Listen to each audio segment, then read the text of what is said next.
For centuries, women have been taught to fear their own power, to be soft, to be small, to stay safe, be seen and not heard.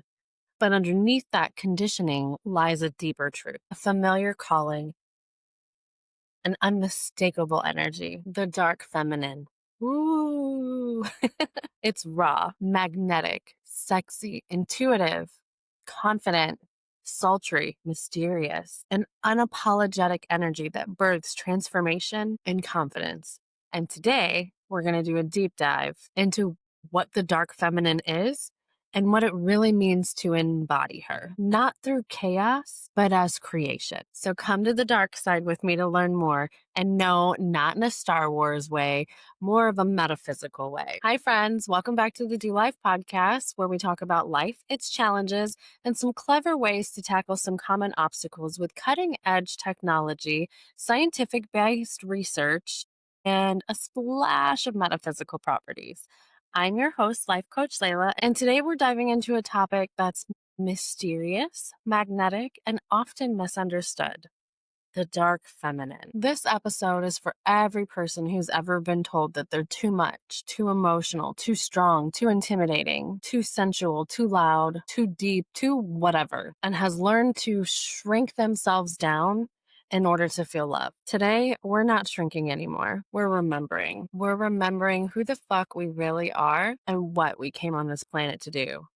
Hint, hint, it's not shrink ourselves or people please or give our lives away to other people. So let's start with the basics. What is the dark feminine? When we hear the words dark feminine, most people immediately think of something negative.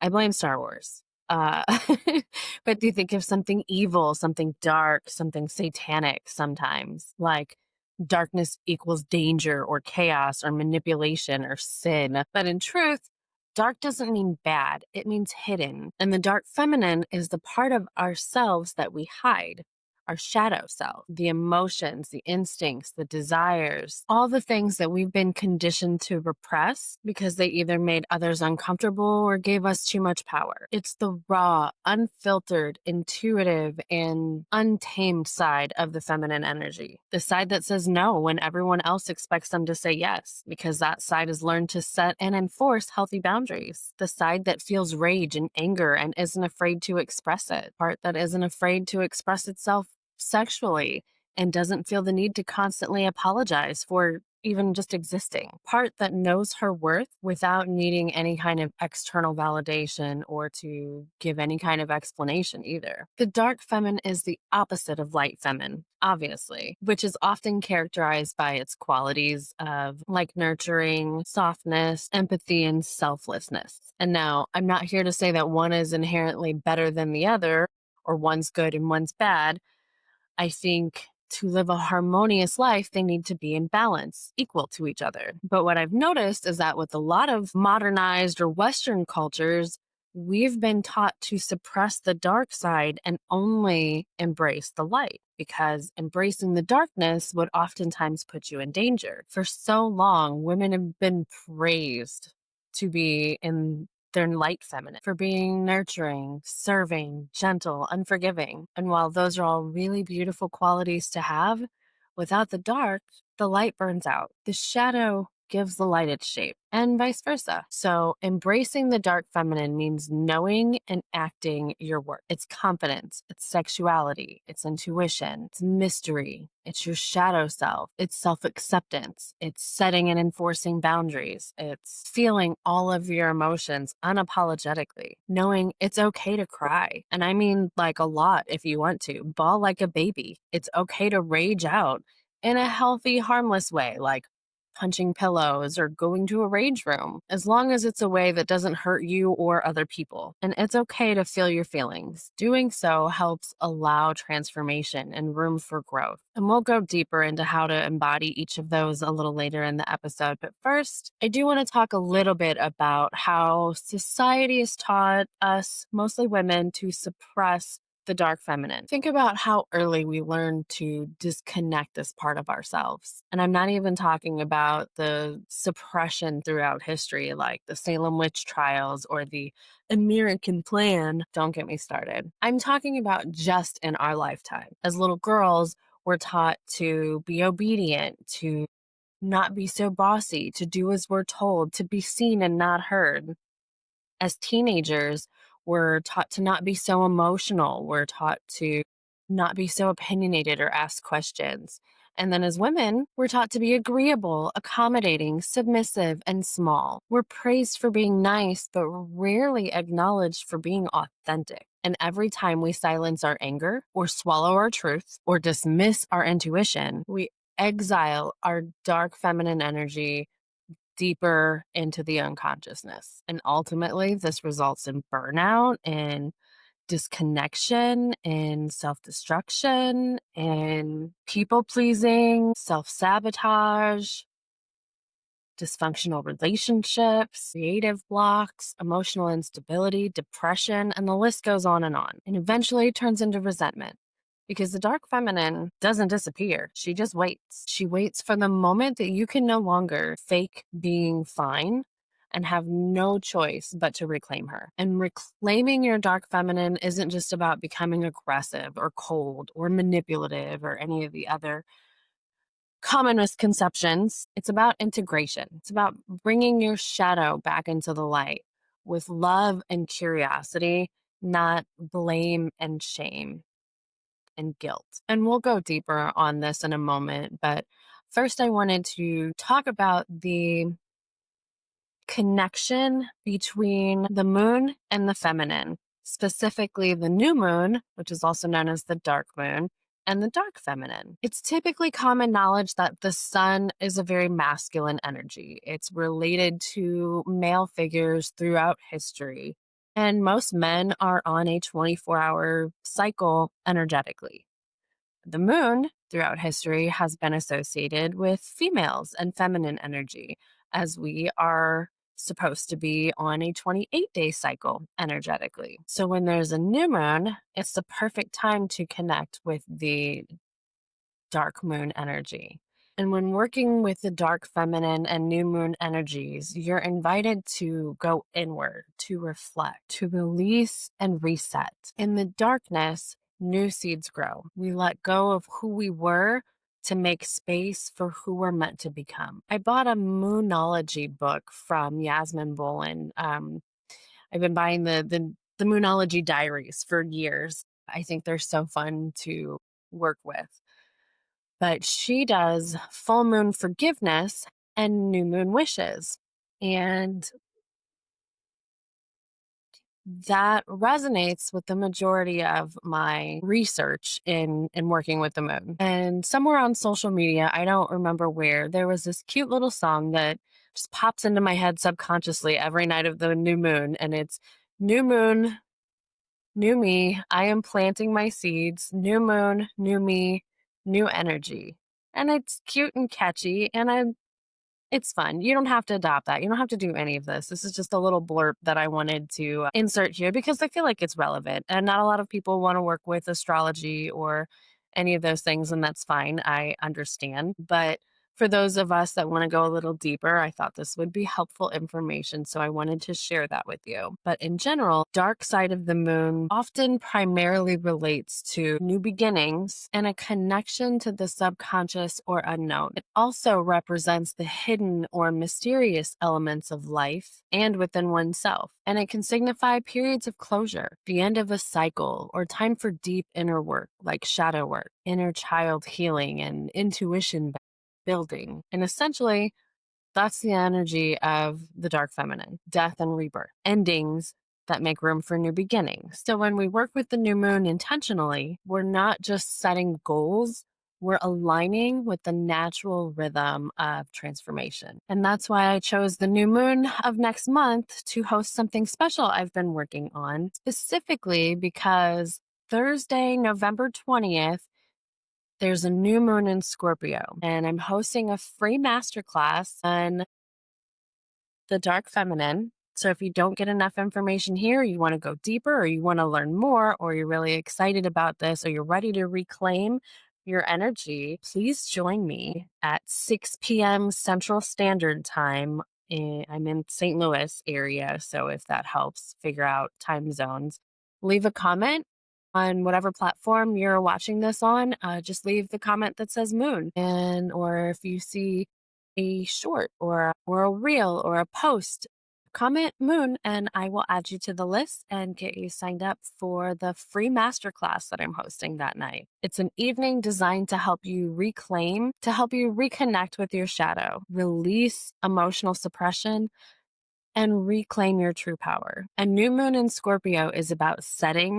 transformation and setting goals related to deep emotional matters, hidden truths, and personal power. So together we'll dive into the deeper layers of the feminine energy through a guided reflection, embodiment practices, and practical psychological based tools for integration. Remember, it's not about becoming something new.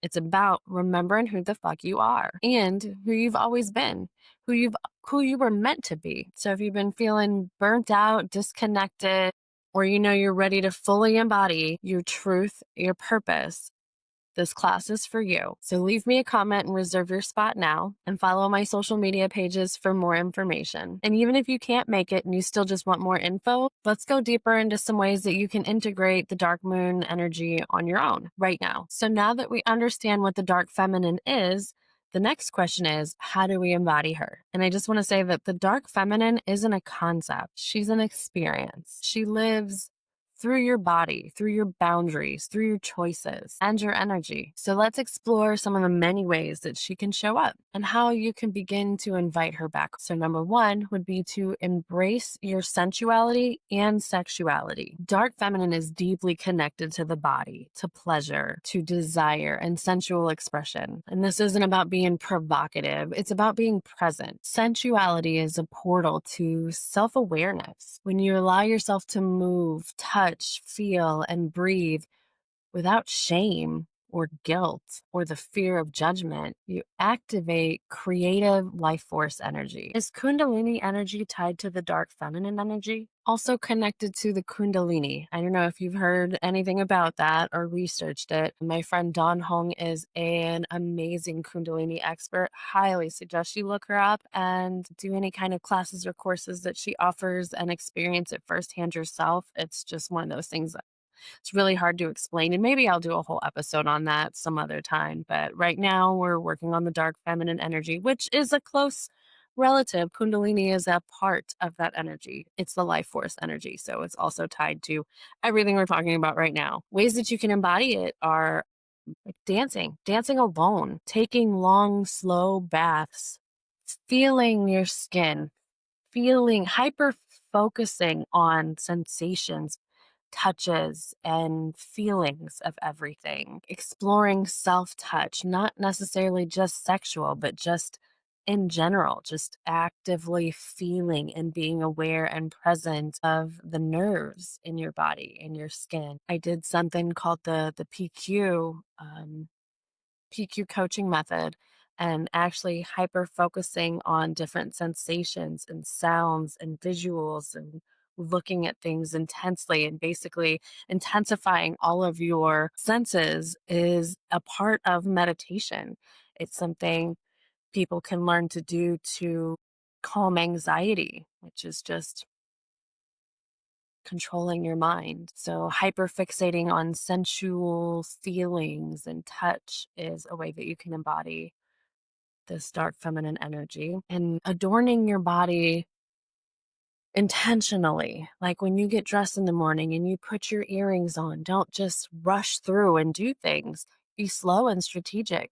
I am decorating my body with this piece of jewelry. These are a part of me expressing myself and the things that you wear and do that day. Make getting dressed a ritual. Make getting ready in the morning a ritual, not just something to rush through. Slow down, be strategic, feel the material on your skin.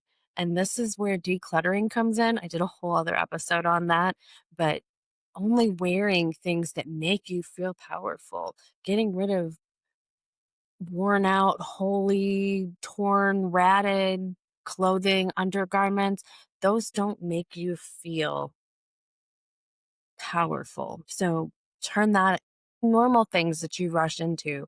into rituals. When you have your breakfast, when you're eating your breakfast, don't just scarf it down and swallow it as fast as you can so you can get out the door. Take the time to realize that you're nourishing your body. Think it, taste it, slow down, and really just turn it into a ritual for yourself because you're doing this for you. Acknowledge it, embrace it, and be present for it. Be yourself, becoming the highest version you can be every morning. And remember, pleasure's not a reward, it's a birthright. Where can you slow down and experience pleasure? Do you like the flavor of your morning smoothies? Take slow sips. Feel it, taste it, enjoy it, appreciate it. Appreciate you for doing good things for your body. The second way you can embody the dark feminine is to trust your intuition. The dark feminine speaks through whispers, through your gut, your dreams, your inner knowing. She doesn't shout, she whispers and she feels. Can you think of a time where you knew you weren't supposed to do something? You knew this wasn't going to end well. You just had that gut feeling that you shouldn't do this thing or you should do this thing. And then you didn't listen. And then something not ideal happened. That's your intuition. Those are the quiet whispers of your guidance. And the neat thing is, the more you listen, the louder she gets. So when you've been suppressing your intuition, it's harder to hear. I noticed when I tried to lean heavily on my intuition, it was really hard for me to decipher between my intuition and my brain. And someone says your intuition talks in statements and your anxiety talks in questions, which I thought was brilliant. But also the voices in my head, the thought processes tend to overwhelm any kind of intuition that I had because the brain wants to chime in with its logic and its reasoning and its chatter and its blah, blah, blah. Because honestly, sometimes your intuition can feel irrational, but it's ancient wisdom. It's tied to your DNA and it's always there to guide you from the highest version of yourself. And even if it guides you and something happens and you're like, what the hell was that? It's because you're meant to learn a lesson. It's trying to teach you something. And you can practice listening to your intuition by asking small questions and listening for subtle guidance. And journal on the events that took place when you tried to listen to your intuition. Notice what your body says when your mind disagrees. The third way you can embody the dark feminine is to honor your mystery. The dark feminine thrives in the unknown. She doesn't rush clarity, she trusts the unfolding. We live in a world obsessed with certainty, but true transformation happens in the mystery, in the cocoon, in the void. Pause before the next chapter. One of the first things they taught me as a life coach was to get comfortable with uncomfortable silence, to learn to love the quiet spaces. There's so much power in the unsaid. That's where moments of clarity come, where your thoughts can be heard and your brain can process them freely. Learn how to be silent. Learn how to be silent and give space for other people and not have to worry about oversharing. Save the stories for your friends. I used to think that the more I knew about a person and the less amount of time that I knew them, the crazier they were. I would hang out with a lot of mentally unstable people or people on a lot of drugs that would just come up to me and be like, yeah, my kids got taken away and I've had 14 abortions and I just don't know why the 3 baby daddies I have, one's in prison, one's on heroin, one just died. And I'm just like, I don't even know your name. And I would just judge them and I would think that that's a level of crazy I didn't want to be. And so I stayed quiet. And I thought that by being quiet and not oversharing or sharing anything, I kept that mystery and that I wasn't crazy. And now I'm learning to let go of judgments that I just thought that was something maybe to share. Learn to sit in the in between. When someone asks you a question, you don't always have to rush to give them an answer. Take a moment to pause and reflect, not just on what you want to say, but why do you want to say it and how is it going to be received? And I know that sounds like a lot to process when you're being asked a question. And if it's confusing, my go to is almost to always answer a question with a question. You'll hear me talk about clarifying questions all the time if you listen to this podcast, because it helps clear up any kind of miscommunication. If somebody asks me a vague question that could be answered a multiple of ways, determining, based on their intention, I will ask them specifically, did you mean this or this? Or what exactly did you mean by that? Can you elaborate a little more? So I'm answering the question that they're asking, and I understand what they're asking. And I still will take a moment to pause, gather my thoughts, and answer accordingly, because so many times we're so quick to just rush into an answer or have something else to say, and we're reacting and not responding. And a lot of times, especially if somebody asks me something slightly triggering, your initial reaction is to react. You want to say something from that reaction. Where if you stop and pause and think, okay, why am I triggered? Did they mean to trigger me? Let me ask another question, like, did you mean to say this way? Or what exactly are you asking? That gives you a chance to respond and not react. So don't be in such a rush to say things and use your voice. Don't suppress it either. Be comfortable in that silence. Embrace it. Use it to your advantage. The fourth way we can embody the dark feminine is to embrace self acceptance. The ultimate embodiment of the dark feminine is radical self acceptance, not the filtered, healed, perfect Instagram version. The real, raw, human you. When you stop judging others and your own darkness, you become magnetic and grounded and free. And that's the kind of power that shifts the world, at least your own. Love your fat rolls, because when I see my little poofiness, I think, this is my body's way of saving me from a famine. It doesn't know that, we're going into winter and that I will have food available. It's also because we ingest poisons in our food and toxins all over the place. It doesn't know how to process or digest them. So it stores them in fat cells until it can figure it out later. So when I see, a big poofy belly, I know that that's my body's way of protecting me and taking care of me. And if you're super skinny, thank your body for having a high metabolism, for getting rid of burning fat, because it doesn't want to put all that extra stress and pressure and weight on your organs. I used to hate my nose. And I've smashed it off somebody else's face. I've smashed it off the floor, and I've broke it multiple times. And I think if my nose wasn't as big as it is, I could have crashed my brain. I could have cracked my brain and died. My big nose saved my life, essentially. So where are you overly critical of your and not just your body? This could be your brain too. I used to think I was crazy, and maybe I still do a little bit, but I've embraced it. I've embraced my crazy. It is who I am and who I'm supposed to be. So whatever. Now, that's not to say that everybody should do that. Some of us need medication, and some of us have embraced things after we've been medicated. So, I'm not giving any kind of medical or mental advice. I'm just saying that, where are you overly critical of yourself that you could be a bit more forgiving and accepting? What can you love? Just the love. You hear God made man as in his image, or whatever it is. So the universe, or whatever you want to believe, higher power created you. When they made you perfect. So for you to criticize and hate certain aspects of you, that's you basically saying that they made mistakes. Who are you to say that they made mistakes? Just embrace it. Embrace every part of your being. And also embrace the dark feminine in doing so. The fifth way you can embrace the dark feminine is to reclaim your confidence and own your power. No more shrinking yourself for any reason or person. The dark feminine walks around with unapologetic confidence, and not because she's perfect or conceited or egotistical, but because she's whole and complete. She knows that power doesn't come from control.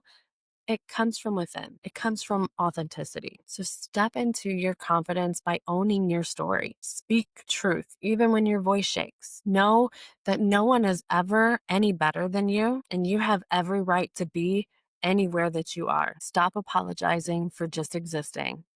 Where are you playing small? Are you dimming your light so others can shine? What if by shining your own light, theirs can shine brighter?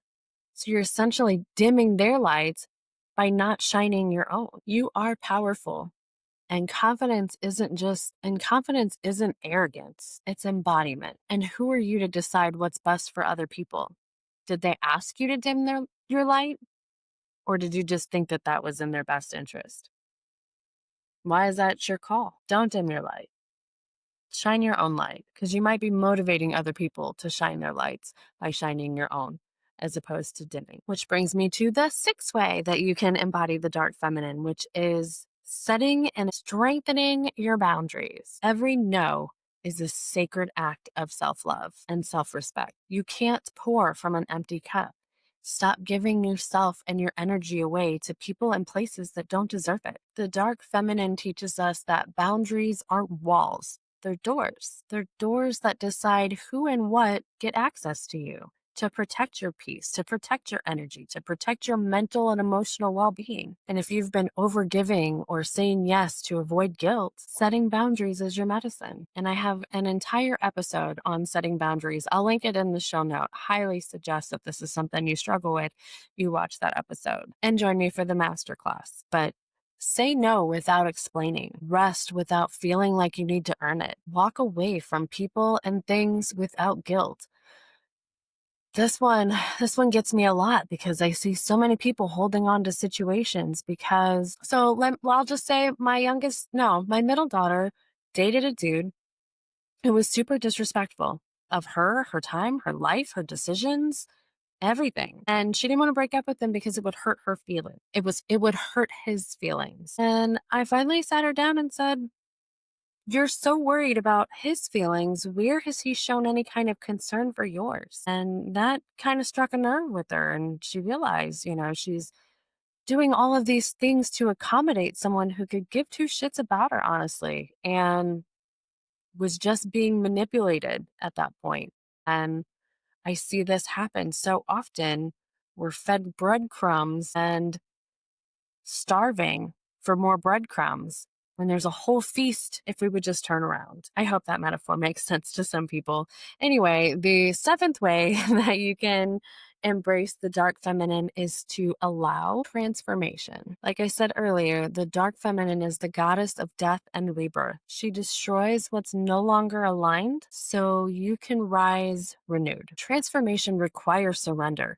It's messy. It's emotional, it's uncomfortable, but it's necessary. Cold, dark death of winter needs to happen so the bright, beautiful spring can bloom. And every time you resist change, you're keeping doors and opportunities closed off. So ask yourself, what needs to die metaphorically so that I can be reborn? And the eighth way you can reclaim your dark feminine is to embrace your emotions fully. The dark feminine doesn't suppress emotions, she expresses it consciously. I'm talking ugly crying, screaming, punching pillows.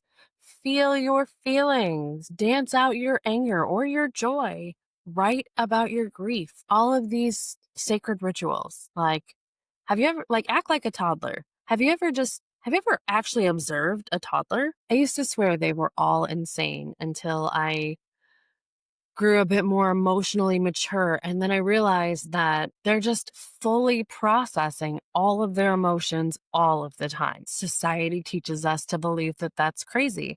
And I think we would all be way more emotionally well off if somebody cut you off in traffic and you just scream at them, throw your fists in the air, and then drive off and you're all better. But no, seriously, watch them. They get mad, they scream, they stomp their feet, and then they wander off like nothing ever happened. It's gone, it's forgotten. It's out of their mind, it's out of their body, it's out of their emotions.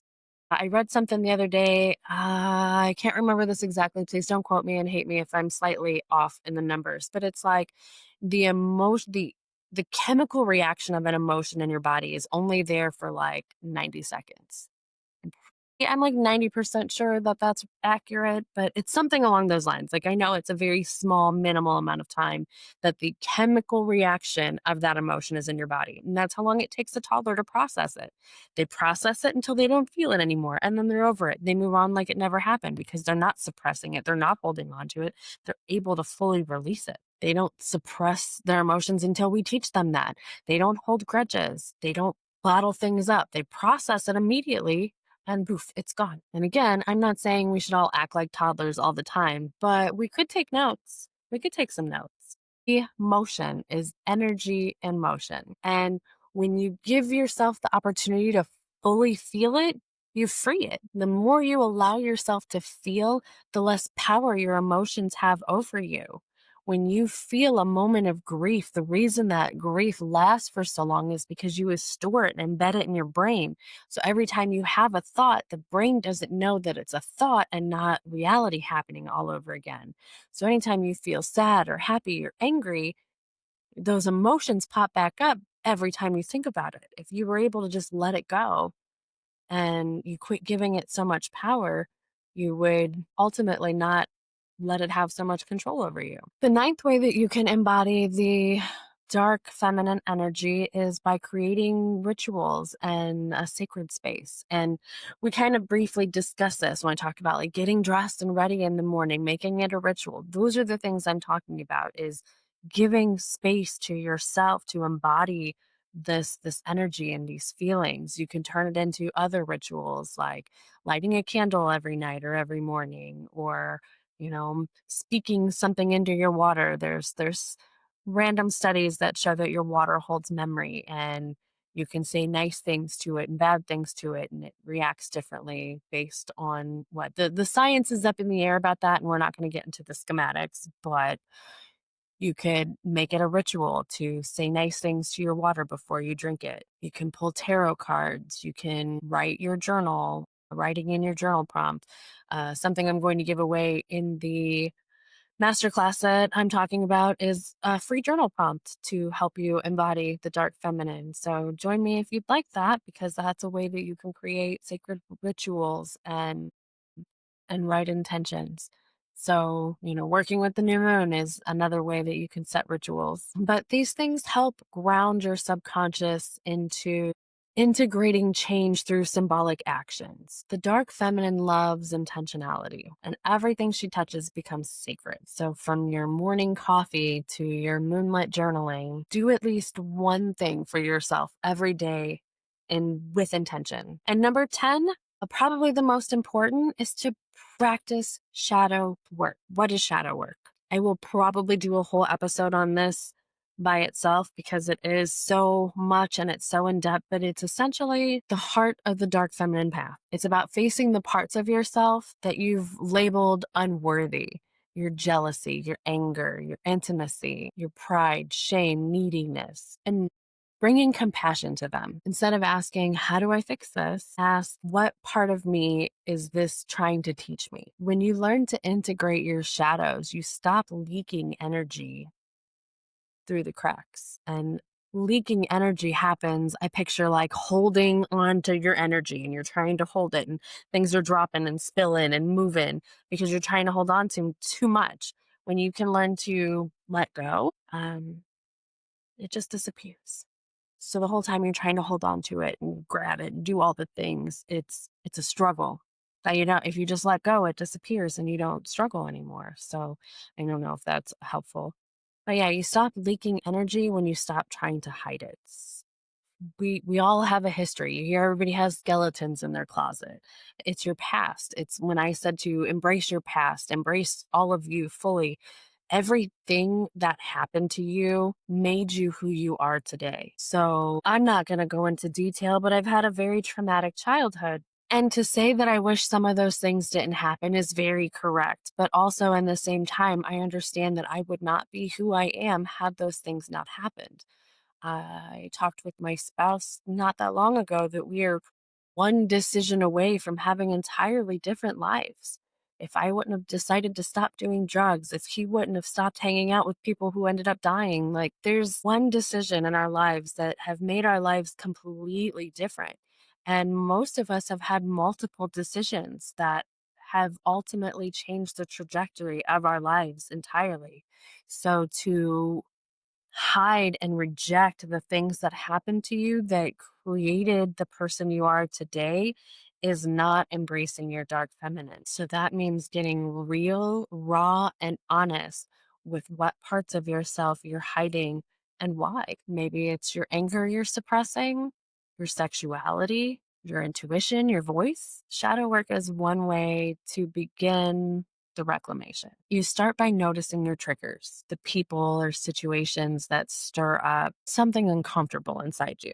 Jealousy, judgment, fear, anger. Those are your mirrors. They show you the parts of yourself that are still unhealed, that are still wounded or unexpressed. And the dark feminine is not afraid of the shadow. Hell, she lives there. She is the shadow.